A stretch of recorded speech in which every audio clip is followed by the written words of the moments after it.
musicians and? Well, we did this album. I mean, like I said, I was telling you earlier that Bruce Geitch and I had this idea to do like a quartet, just take a really butt-kicking four-piece and rehearse it, arrange it, rehearse it, go in with a good engineer, and record the stuff. And I just finally, at some point in the game, I got a situation with a record company in New Jersey called Dreammakers.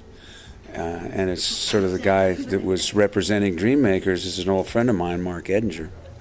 And Mark and I just started looking at songs, checking out our tunes, seeing what we had. I was originally going to do kind of a bluesy album.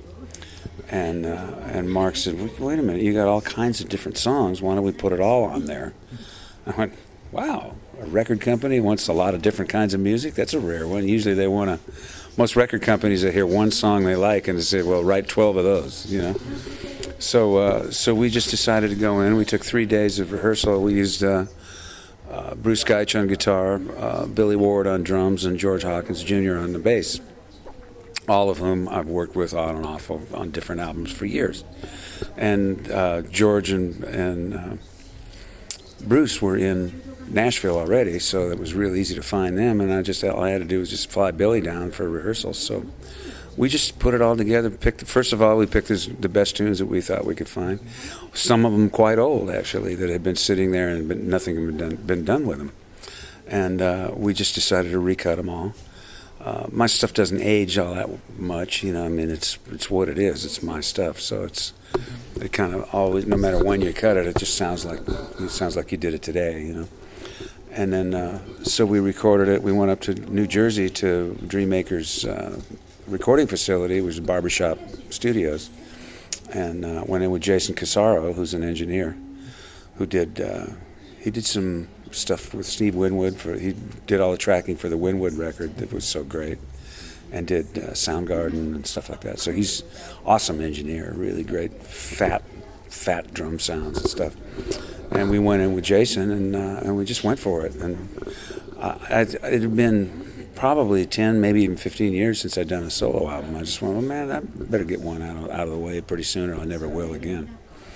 And I'd done the Sons record a couple of years before, and I decided that this time I wanted to do a solo album. I wanted to make it more of a me record. So that's what we did.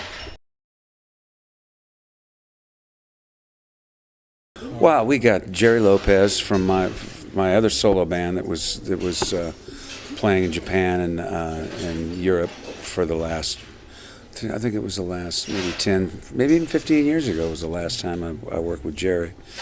And I got him to sing on it a little bit. I got his horn section from Santa Fe and the Fat City Horns, which is an awesome band. They are ridiculous. So I used their horn section on Stone Cold Hollywood, which was kind of they just sort of lifted Tom Saviano's basic arrangement and added their own little stuff to it, and that's a great horn section. And then I used Peter Cetera sang some backgrounds on one of the tunes. Tamara, my wife Tamara, and my son Will are on the record. Tamara sang on the second song is a song that me and Will and Michael Caruso wrote. So Will's playing on 2 songs, he's singing on one.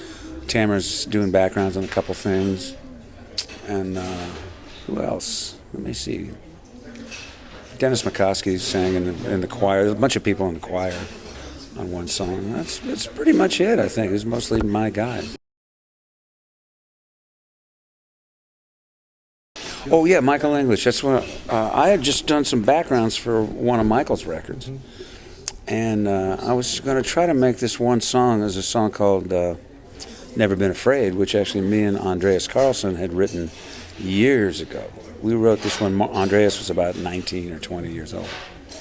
And Andreas has written all his Backstreet Boys and NSYNC songs, and he's just one of those guys that turned out to be quite a major writer in his old age. And so I was going to try to get Peter to do a duet with me, but we just couldn't get our schedules together. Between mine and his, it was ridiculous. So finally, I already had him on background vocals, and I just worked for Michael a couple of weeks before, and I just went, I'm going to have Michael come in and sing. So I called him up, and he was at the studio the next day. I mean, and he sang on Never Been Afraid. So that was a cool little duet. Okay. He's a good singer. And also